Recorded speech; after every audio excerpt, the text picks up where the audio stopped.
இன்னைக்கு நிறைய பேர் அதான் இப்பவே செழிப்பின் உபதேசக்காரன் உங்க பயத்தை யூஸ் பண்றான். கேளு, வஞ்சிக்கிற உபதேசம் உன்னை பரலோகம் பக்கமே திரும்ப விட மாட்டேங்கிறான். மறுமைக்குரியதை யோசிக்கவே விட மாட்டேங்கிறான். நான் பரலோகத்துக்கு என்ன செய்யணும், என்ன பண்ணணும், எதை விட்டா பரலோகத்துக்கு போகணும், அந்த தாட்டே உனக்கு வர விட மாட்டேங்கிறான். உன்னை என்ன சொல்லி விடுறாங்க தெரியுமா? ஆண்டவர்கிட்ட அதை கேளுங்க, இதை கேளுங்க, வீட்டை கேளுங்க, காரை கேளுங்க. அதுவும் எப்படி கேட்கணுமா? என்ன காரு, என்ன கலரு, என்ன மேக்குன்னு கேட்கணுமா? ஏன்னா ஆண்டவருக்கு கலர் பிளைண்ட்னஸ், கலர் தெரியாதவருக்கு, அவருக்கு சூஸ் பண்ண தெரியாது. நமக்கு கலர் சூஸ் பண்ணுறதுல தி பெஸ்ட் ஆண்டவர். அவருக்கு தெரியுது நாக்கு சிவப்பு கலரில் இருக்கணும், பல்லு வெள்ளை கலரில் இருக்கணும், தோல் இந்த கலரில் இருக்கணும், இது டிரான்ஸ்பரண்டாக இருக்கணும், நகம் உள்ளே இருக்கிற பிளட்டு வெளியே தெரிஞ்சால் பார்க்கறதுக்கு பிங்க் கலரில் தெரியும். இவ்வளோ கலர் கொடுத்தா தெரிஞ்ச ஆண்டவருக்கு கார் கலர் கொடுக்க தெரியாது. அவர் சொல்கிறார் கலர் ஆண்டவர் கேட்க சொல்கிறார், நீ கேளு, குறிப்பிட்டு கேளு, அப்போ தான் தருவார். இதையும் ஒரு கூட்டம் நம்புது, அதுவும் கிடைக்குது.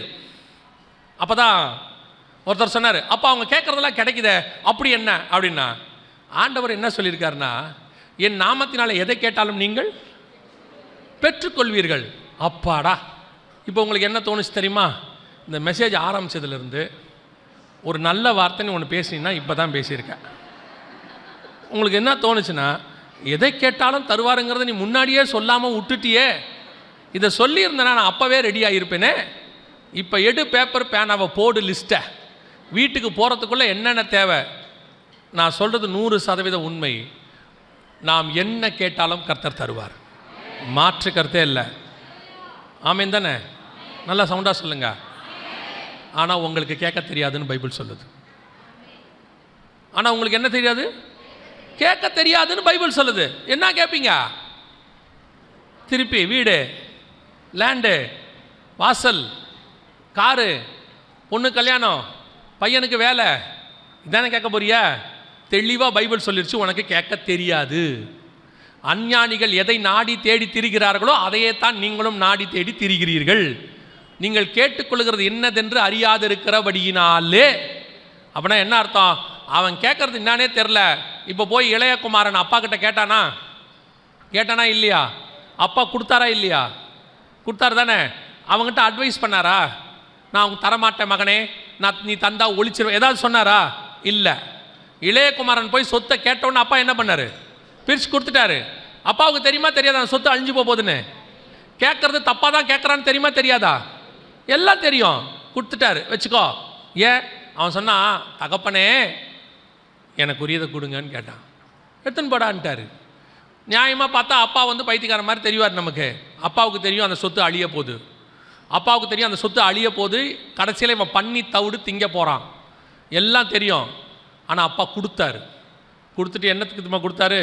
நீ வச்சுக்கோ, ஒரு நாள் வரும், இது அல்ல நானே உனக்கு போதும் என்கிற எண்ணம் வரும், இதெல்லாம் உன்னை விட்டு போகும், என்னை தேடி வருகிற காலம் ஒன்று வரும்.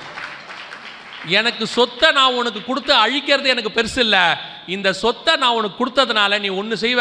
எங்கள் அப்பா கேட்ட கொடுத்துட்டாரு, கொடுக்கலன்னா நீ என்ன பண்ண போற? என்ன திட்ட போற? எங்கள் அப்பா கொடுத்துருந்தா நான் அப்படி இருந்திருப்பேன், எங்கள் அப்பா கொடுத்துருந்தா நான் இப்படி இருந்திருப்பேன், அப்படி கொடுக்காததுனால தான் நான் இப்படி ஆயிட்டேன். இந்த வச்சுக்கோ, போய் பிஸ்னஸ் பண்ணு, போய் செலவு பண்ணு, எல்லாம் பண்ணியாச்சு, பண்ணி தவிடு மிச்சம். இப்போ சொல்கிறான், எங்கள் அப்பா வீட்டிலே இருந்திருந்தா நல்லா இருந்திருக்கும். அதே தான் இப்போவும் ஆண்டவர் செய்கிறார். அவர் நாமத்தில் கேட்கும் போது வச்சுக்கோ, என்ன வேணும் வச்சுக்கோ. ஆண்டவரே எனக்கு ஒரு பெரிய கார் தர மாட்டீரா? டே, உன் தெருவில் 2 வீலர் தாண்டா போகும், காரே போகாது, இப்போ எது கேட்குற? நீர் கொடுத்தால் ஒழிய உண்மை நான் விட மாட்டேன். வச்சுக்கோ. இப்போ சாட்சி, நான் நெடுநாளாய் ஜெபம் பண்ணி கொண்டிருந்தேன், கர்த்தர் எனக்கு ஒரு நல்ல காரை கட்டளையிட்டார், நீங்கள் கேட்டுக்கொள்கிறது எதுவோ அதை பெற்றுக்கொள்ளும்படி கர்த்தர் கிருபை செய்தார். காரு வந்துடுச்சு, ரோட்டுக்குள்ளே போகல, வீட்டு வாசலை நிற்க வைக்க முடியல. நிற்க வச்சா ஒருத்தர் ஆர்ன் அடிக்கிறான் வெளியேருந்து, வண்டி அடியா எப்படி போகிறதுன்னு கேட்குறான். இப்போ காரு 2 தெரு தள்ளி நிற்கிது. அங்கே நிற்கும் போது இங்கே ஒய்ஃப்கிட்ட கேட்குறாரு, ஏம்மா காரை அங்கே நிற்க வச்சுருக்குறோமே, யாராவது காரில் கோடு போட்டுருவாங்களா?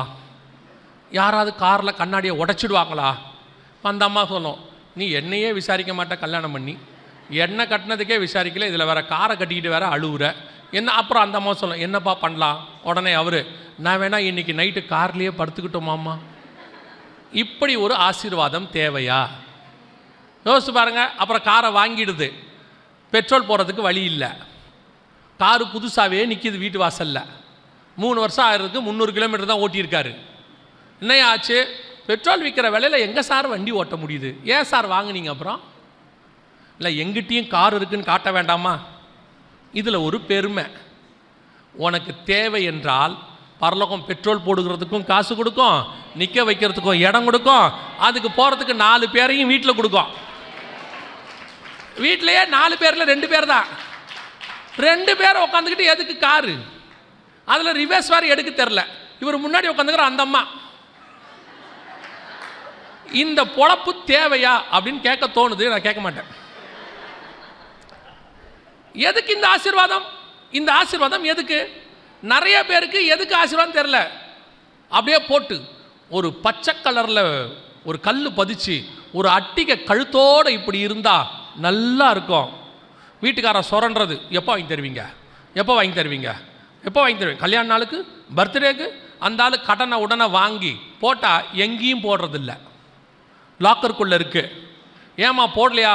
அவங்க போட்டால் கண்ணு வைக்கிறாங்க, போட்டுட்டு போனால் கடன் கேட்குறாங்க, போட்டுட்டு போனால் உனக்கு வாழ்க்கை வந்துடுச்சின்னு வயிறு எரியிறாங்க. அப்புறம் ஏன் வாங்கின? ஆத்திர அவசரத்துக்கு உதவும். அந்த பணம் அந்த ஆள்கிட்ட இருந்தால் அப்போவே ஆத்திர அவசரத்துக்கு உதவி இருக்கும். வாங்கி பீரோவில் வச்சுட்டு தூக்கம் வேற வரமாட்டேங்குது. படுக்க போகும்போதெல்லாம் பீரோ பூட்டியாச்சா, லாக்கர் பூட்டியாச்சு. ஏன்? உள்ள நகை இருக்குங்க. ஊருக்கு போகிறதுக்கு மனசே வர மாட்டேங்குது. என்னாச்சு? நகையெல்லாம் என்ன பண்ணலாம்? இந்த நகையெல்லாம் போகும்போது ஊருக்கு கொண்டே போவோமா? வேறு வழி வச்சுட்டு போக முடியாது, எவனா திருடிட்டு வரேன். அதை தூக்கி ஹேண்ட்பேக்கில் போட்டு ஹேண்ட்பேக்கை கையில் மாட்டி, ஹேண்ட்பேக் இங்கேயே இருக்குது. இப்படியே எங்கே போனாலும் இருக்குது. ரெஸ்ட் ரூம் போனாலும் இப்படியே போகுது, டீ குடிக்க போனாலும் இப்படியே போகுது. அந்த திருடனுக்கு நல்லா தெரியுது இந்த அம்மா ஹேண்ட்பேக்கில் ஏதோ ஒன்று இருக்குது. இவ்வளோ கஷ்டப்பட்டு அந்த நகை தேவையா? அப்புறம் ஆத்திர அவசரத்துக்கு உதவாதா? அதுக்கு தான் சொல்கிறேன், ஆபத்து காலத்தில் என்னை நோக்கி கூப்பிடுன்னு ஒருத்தர் இருக்கிறாரு. அவர் தான் ஆத்திர அவசரத்துக்கு நல்லா உதவுற. நகை உதவாது. இன்னைக்கு நிறைய பேர் எதை கேட்கறதுன்னு தெரியல. உங்களுக்கு சொல்லி கொடுக்குறபடி அப்படிப்பட்டவனாவே தெரிஞ்சுக்கிறீங்க. உங்களுக்கு எது நல்ல பிரசங்கம்?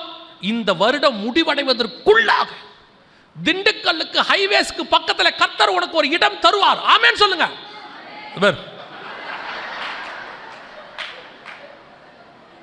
இங்கேயும் 10 பேர் உட்காந்துருக்கு பாருங்க.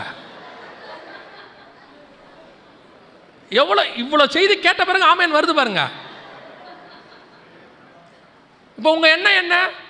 அப்ப கர்த்தர்கிட்ட கேட்க கூடாதா? திருப்பியும் சொல்றேன், கேளுங்கள். கீழானவைகள் அல்ல, மேலானவைகளையே கேளுங்கள். அப்ப கீழானது கிடைக்காதா? வசனம் தெளிவா சொல்லுது, உங்கள் தேவை என்ன என்பதை பரமபிதா முன்பே அறிந்திருக்கிறார். அது அந்தந்த காலத்தில் தானா வரும். யாருக்கு ஆண்டவர் கொடுக்காம விட்டுருக்கிறாரு? நல்லோர் மேலும் தீயோர் மேலும் பெய்யும் மழை. துன்மார்க்கனுக்கே அவ்வளோ காரியங்களை கொடுத்திருக்கிற ஆண்டவர் அவருடைய நாமத்தில் ஏற்றுக்கொண்ட உங்களுக்கும் எனக்கும் நீதிமான்களான நமக்கு தராமையா உயர போறாரு. இன்னைக்கு சபை ராங் பிரசங்கத்தில் இருக்கு. நீங்கள் முதல்ல இந்த மாதிரி பிரசங்கத்தை விட்டு வெளியே வரணும்.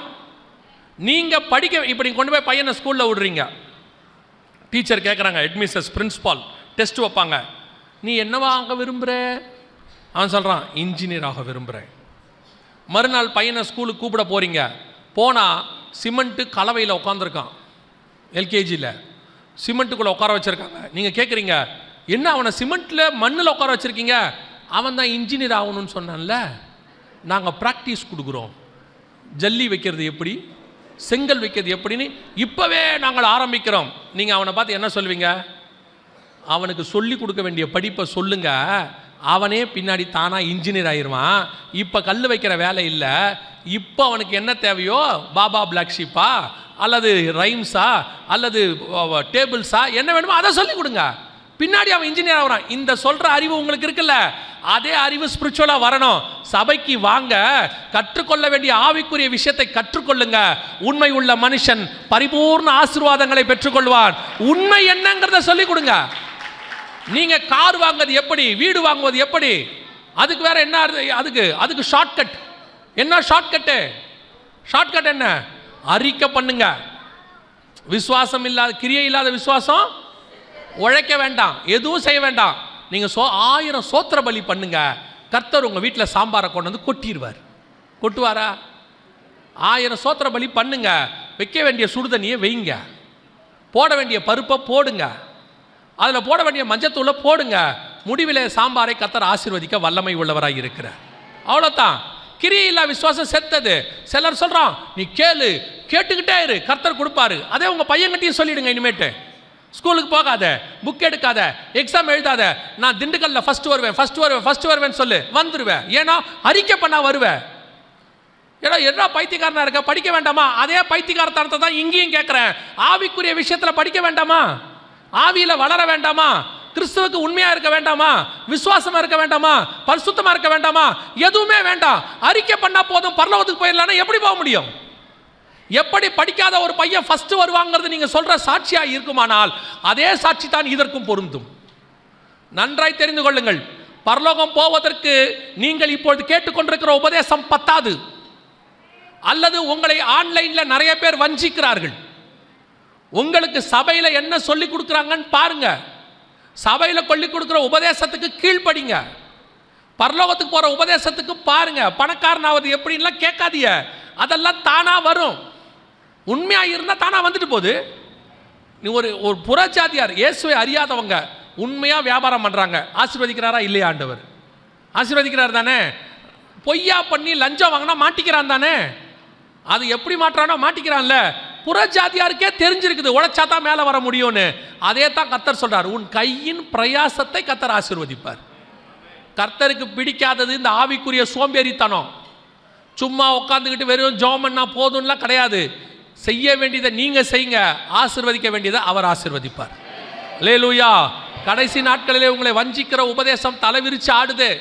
எவனை விழுங்கலாமோ என்று பிசாசு வகை தேடி சுத்தி திரியிறான். நான் ஊழியக்காரங்களுக்கு சொல்றேன், இங்க இருக்கிறவங்களுக்கு சொல்றேன், இந்த புல்பிட்டில் ஏற்றும் போது எல்லாரையும் ஏத்தாதிய. எல்லாரும் ஏற இடம் இது இல்லை. இது கர்த்தரால் அபிஷேகம் பண்ணப்பட்டு ஆவியானவரால் பேசப்படுகிற இடம். அவர்கள் மட்டும்தான் ஏறணும். விசுவாசிகளுக்கும் சொல்றேன், முந்தியெல்லாம் பார்த்தீங்கன்னா உங்களுக்கு சர்ச்சில் மட்டும்தான் உபதேசம் இருந்துச்சு. இப்போ அப்படி இல்லை. ஃபோனை திறந்தாலே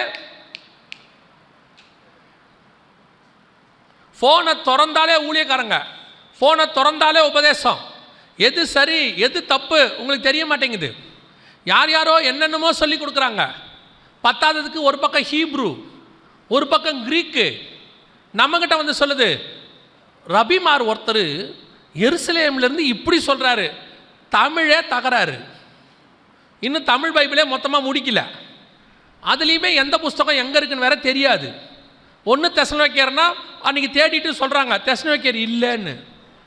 நான் ரொம்ப ஷாக் ஆகிட்டேன். என்னடா தெசலோனிக்கேயர் இல்லைங்கிறாங்களேன்னு. பழைய ஏற்பாட்டில் தேடிக்கிட்டு இருக்கு. தேடிட்டு தெசலோனிக்கேயர் இல்லைன்னு ஒரு ஆள்கிட்ட அவர் பெரிய இது மாதிரி பேசிக்கிட்டு இருந்தாங்க உட்காந்து. எங்கள் வரிசையாக 12 சீஷர் பேர் சொல்லுங்கன்னா 1 யோவான் 2 யோவானுங்கிறாங்க. இன்னும் தமிழே தகராறில் இருக்கு. ஹீப்ருக்கு போயிட்டாங்க, கிரீக்குக்கு போயிட்டாங்க. அப்போ ஹீப்ரு கிரீக் படிக்கக்கூடாதா? படிங்க, முதல்ல தமிழை முடிச்சிருங்க. இதை உங்கள் அடிப்படை உபதேசத்தில் ஸ்ட்ராங் ஆகுங்க. உங்களுக்கு எது நல்ல உபதேசம் எது கெட்ட உபதேசம் தெரிய மாட்டேங்குது. யார் எது வந்து சொன்னாலும் ஏற்றுக்கொள்றீங்க. காரணம் என்ன தெரியுமா? ஒன்னே ஒன்று, உங்கள் மாம்சத்துக்கு ஏற்ற பிரசங்கம், உங்கள் காதுக்கினிய பிரசங்கம். ஒன்று காரியத்தை சொல்லிட்டு நான் அடுத்த பாயிண்ட்டுக்கு போகிறேன், நல்லா கவனிங்க. காதுக்கினிய பிரசங்கம் ஒரு நாளும் பரலோகத்துக்கு கொண்டு போகாது. இருதயத்தை குத்துகிற பிரசங்கம் மட்டும்தான் பரலோகத்துக்கு கொண்டு போகும். அப்போஸ்தலர்கள் பேசின போது அவர்கள் இருதயத்தில் குத்துண்டவர்களாகி நாங்கள் ரட்சிக்கப்பட என்ன செய்ய வேண்டும் என்று கேட்டார்கள். பேசுகிற போது உபதேசம் நம்மளை திருத்தறதுக்கு தான் இருக்கு, நம்மளை சந்தோஷப்படுத்துறதுக்கு இல்லை. நம்மளை இங்கே யோசித்து பாருங்க. ஒருத்தன் வந்து சொல்கிறான், நாங்கள் வந்து அப்படி செய்தோம் இப்படி செய்தோம், ஊழியத்தில் அப்படி நடந்துச்சு. ஆண்டவர் சொல்கிறாரு, பிதாவின் நாமத்தை மகிமைப்படுத்திட்டு அடுத்த வேலையை பாருன்ட்டு. அவர் அப்படியே சொல்லிட்டாரு, சாத்தான் மின்னலை போல் விழுகிறத பார்த்தேன், நீ போய் அடுத்த வேலையை பாரு. என்னடா இவர் இவ்வளோ கடினமாக பேசுகிறாரு? உங்ககிட்ட கடினமாய் பேசுவதனுடைய நோக்கம் என்னவென்றால், உங்ககிட்ட நல்ல பேர் வாங்கிறதுக்காக இல்லை, எப்படி ஆகிலும் ஒரு கூட்டம் பரலோகத்துக்கு போகணும், அதுக்காகத்தான் பேசப்படுகிறது. சபை அப்படிப்பட்டதான இடம்.